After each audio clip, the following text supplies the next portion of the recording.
Good evening. Thank you and welcome to DMV Muscles. My name is Nick Fitologist Harris. I am your host.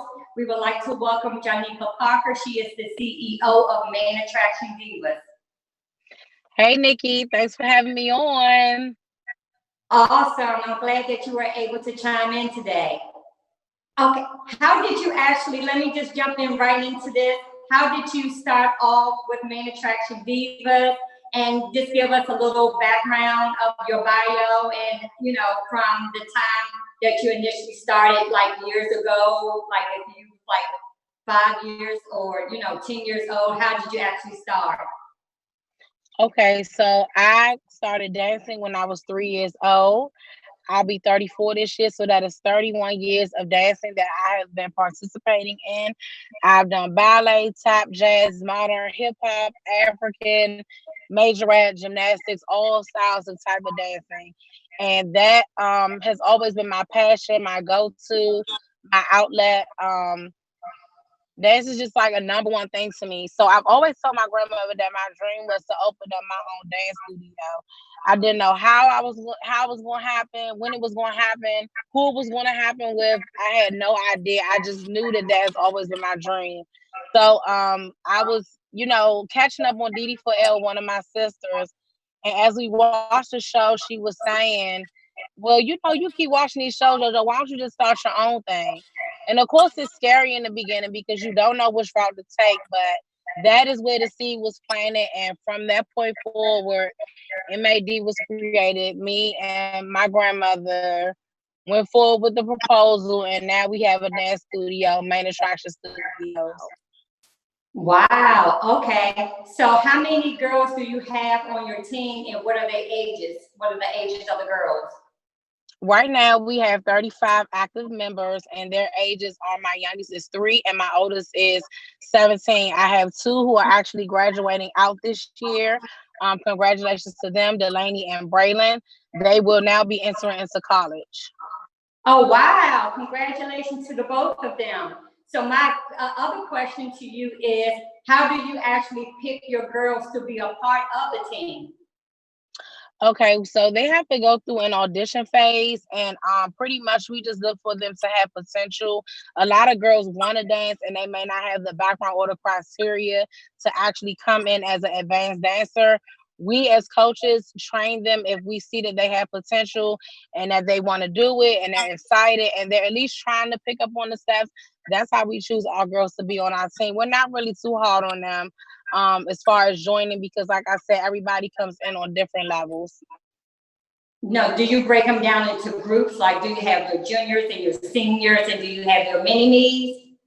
Yes. So we have three different groups. We have our minis, which are ages at 3 to 7, our juniors, which can start at age 8, and they have to end at the age of 12, and then we have our seniors who are 13 and up.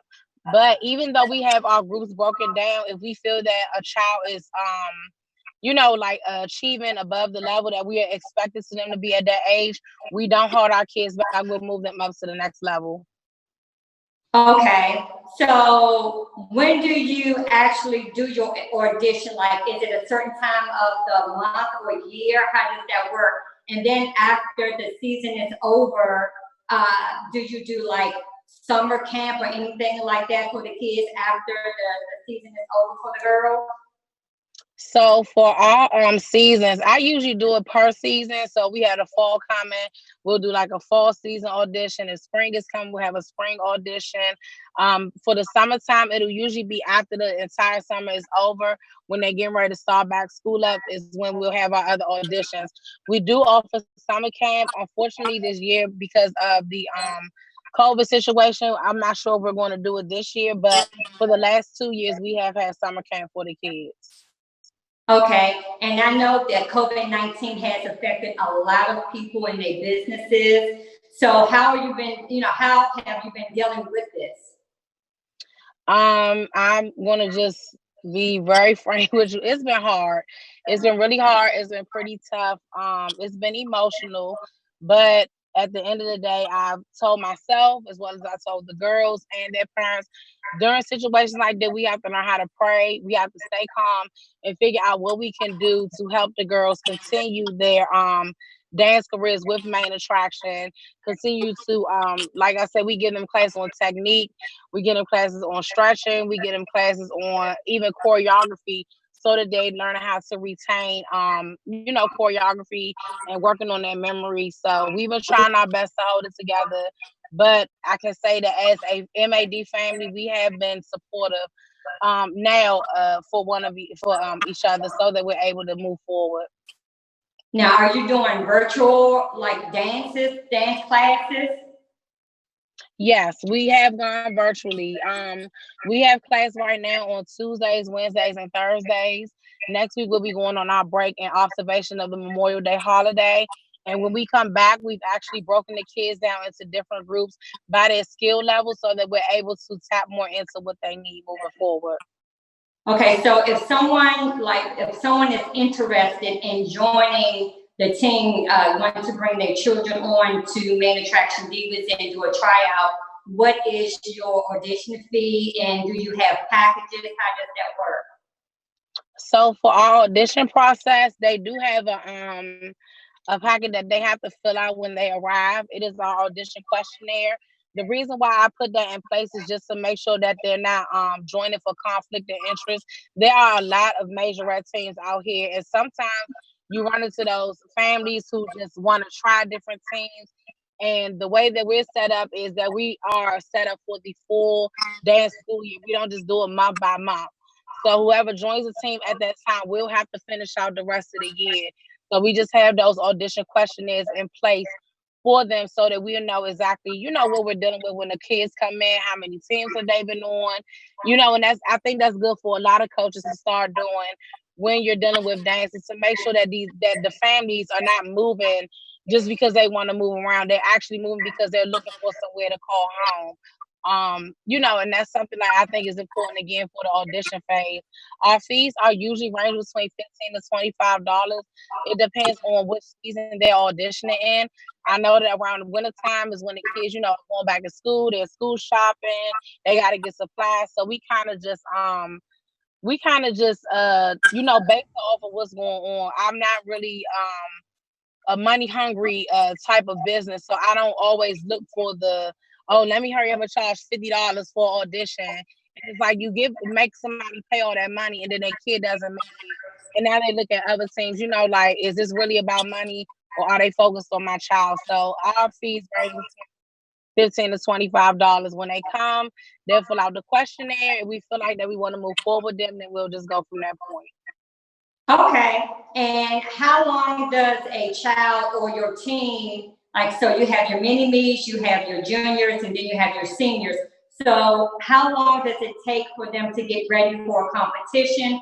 And how are the girls actually broken down when you go to competition?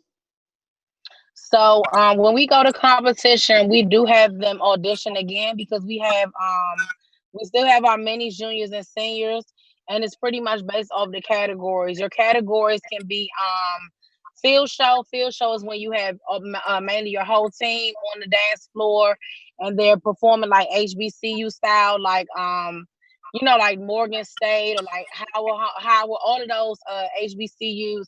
That's the field show style. Then you have creative. Creative is pretty much anything you want to do. It could be a hip hop piece, it could be a ballet piece, it can be any type of piece. Some competitions come with the theme. I know around Halloween a lot of competitions come out. Christmas a lot of competitions come out. And going into the summertime, it's a lot of different categories. Then you got stand battle. Stand battle is the one that everybody tries to be. Stand battle is that grudge match where you got two teams on the floor and they just going at it. I mean, it gets serious, but it gets serious in a good way.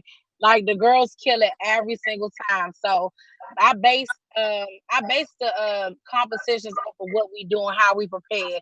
If I know it's a competition that has a lot of categories, we'll go about 3 or 4 months before we actually leave and go to that competition. If it's a small competition where it's maybe like 2 or 3 categories, we can do that in about a 2-month span. And like again, it's broken down by their skill level. That is the time where the minis, juniors, and seniors, that label actually goes out the door because it's based on whoever can retain the choreography during that time. Okay, and how are you selected for competition? Like, is it somehow do you have to like audition for the competition, or how do person or the business or company get in contact with you to say, okay, you all made it to the competition, if that makes sense? I understand what you're saying. So when it comes to competition, I'm very selective on what competitions I choose. I look at the team that's hosting the competition. I look at their record as far as how they were at other competitions that they participated in, as well as hosting. I also I try to keep in touch with the owners of the teams that are hosting the competitions. If they're well with communication, that lets me know, how well we're going to do when we get there, and how well we're going to have our relationship with that host. I also look at they send us out registration packets, so I look at that too. I know a lot of people have like typos and things, but if I see too many typos and a lot of loopholes in the rules, then I won't have my girls. We won't sign up for those competitions. We really don't have to actually send in anything to audition for a competition or prepare for it. It's just mainly based on the coach and who's hosting, or how we move forward and picking and choosing the competitions. But there's so many of them that happen, like local and pretty much nationwide. So we try our best to just be very selective on what we choose, because it's a lot of money involved with competitions. And far as your travel, do you all usually do by bus? Do you fly? And also, what about your like the outfits or uniforms? How does that all come together? So we usually use both types of transportation depending on the distance of where we have to travel to.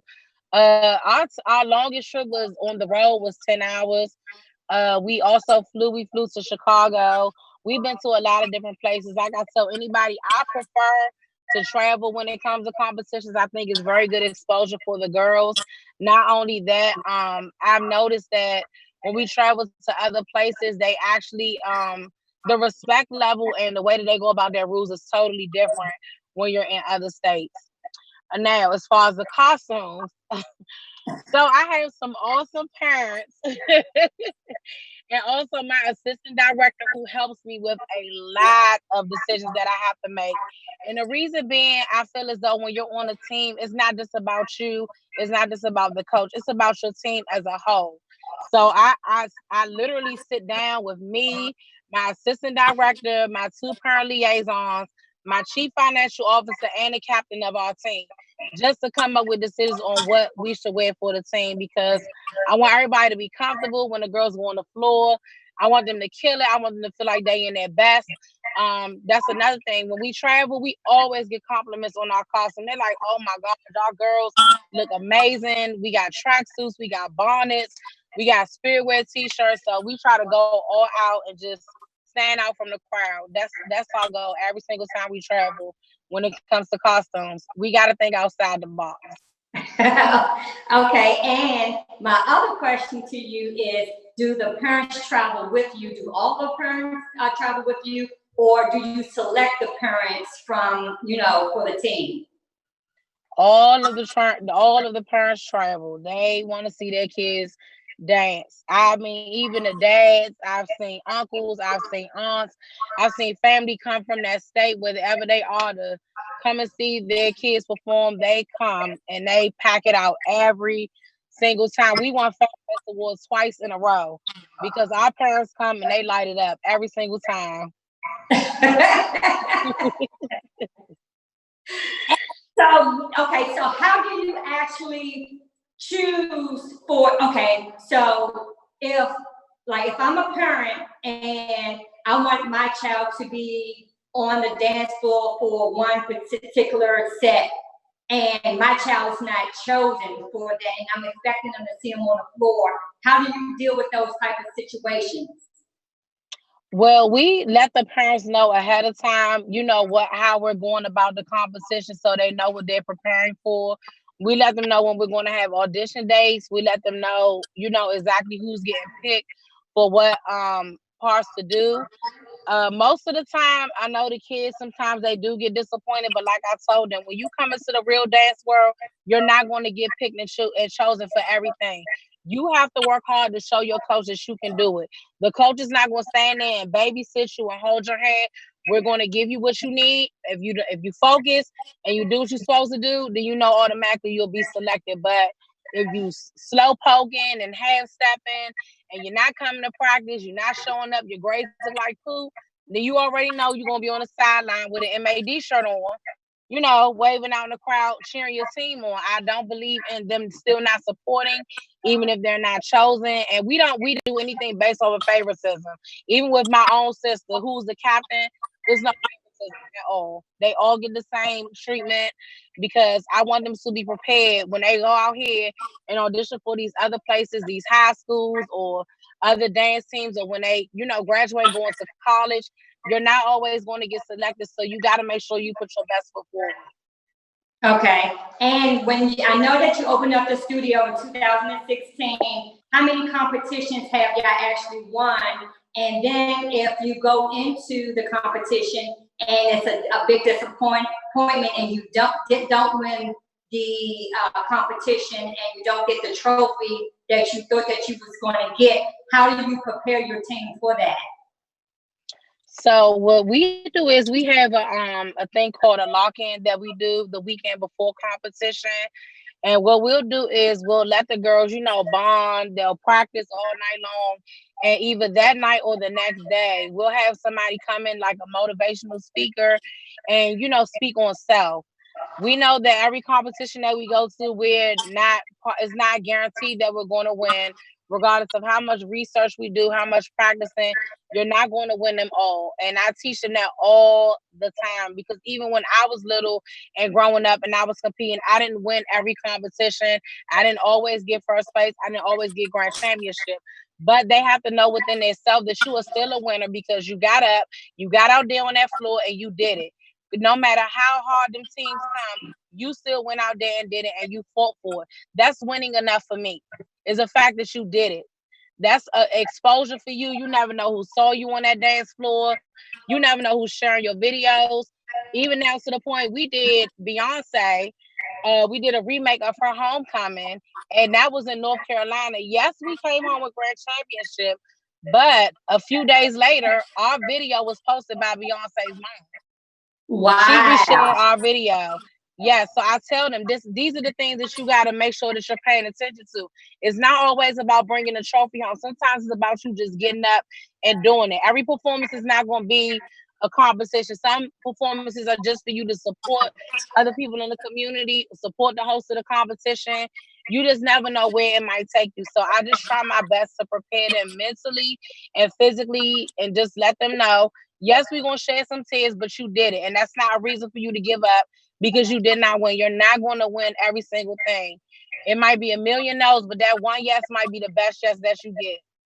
Absolutely. And my last question to you is, do you do fundraisers or anything of that nature to help the team? Yes, we love fundraisers. That's one thing anybody can say about MAD. MAD loves to fundraise. We go out, we do bucket fundraiser where the girls are out on the streets. We got our signs, we got our gear on. They got their buckets. I mean, and we tell anybody, any penny, nickel, dime, quarter, whatever, $1, $5, everything counts. Donations, we taking them. We are taking donations all the time. We also do Krispy Kreme, we do Katie's, we do popcorn. Yeah, MAD is a fundraising team, and I do that because it not only helps the girls to learn how to get out in the community, but it also helps the parents when it's a lot. We understand work gets stressful, bills, all those type of things, car note, all that stuff piles up, and you really want your kids involved in something. So we try our best to go any route that we have to make sure that their pockets are covered. And I mean, it done got so good to the point that a few of our kids, their transportation has been paid for, their costume has been paid for, their spirit wear, everything has been paid for through fundraising. So it definitely does us really good.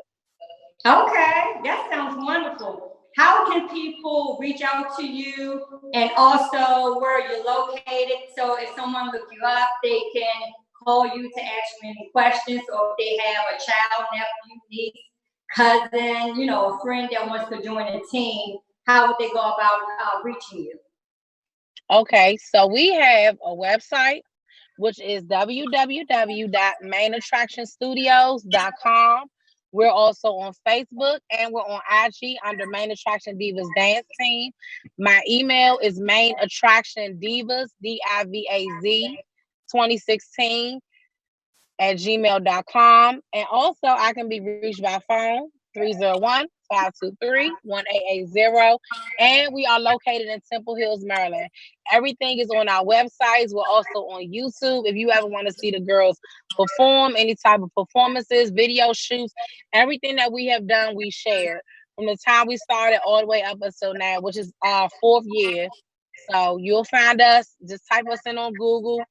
Main Attraction Divas with the Z, not an S. Okay. And sidebar, I used to train Jonikka girls like maybe a year and a half ago. And it was, I mean, I had so much training the girls. It was wonderful.